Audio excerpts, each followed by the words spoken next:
So everything in the world is pimping. You're either pimping or you're being pimped.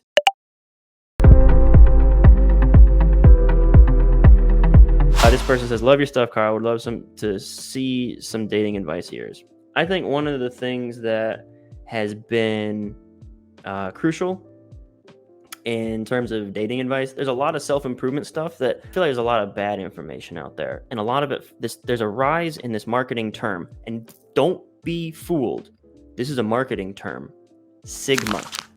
The idea of a Sigma male. Okay, so there's these schools of thought like alpha males, beta males, and then now this new term, Sigma male. Sigma male is a marketing term. Now, why would someone want to come up with this marketing term, Sigma male? Because they start to realize our target market, our audience, are lonely dudes.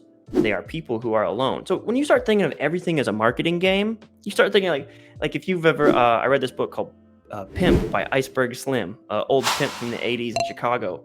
And if you read like the pimps back in the day, just kind of saw everything in the world is pimping. You're either pimping or you're being pimped.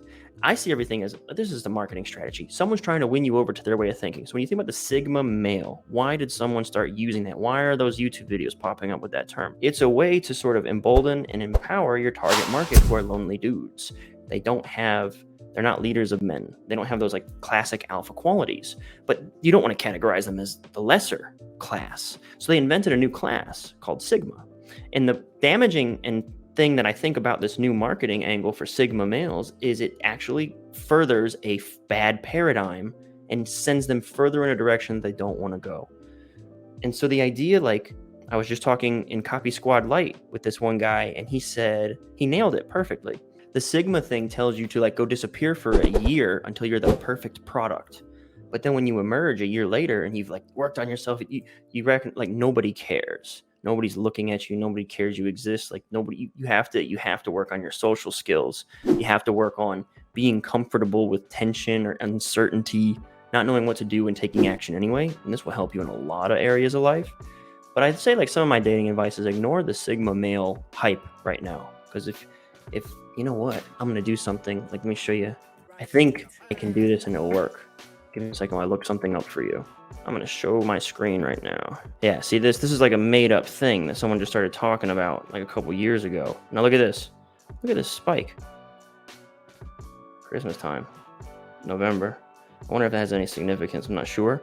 But you can kind of see like this is like a trend. This is like a thing that's, I feel like is not, it's a new thing. And the whole point of me showing you this is like, you can kind of tell when someone's like pushing a narrative or pushing like a term in marketing or something, because you can see it like, it begins to like kind of grow in popularity and searching, and like people are buying into this.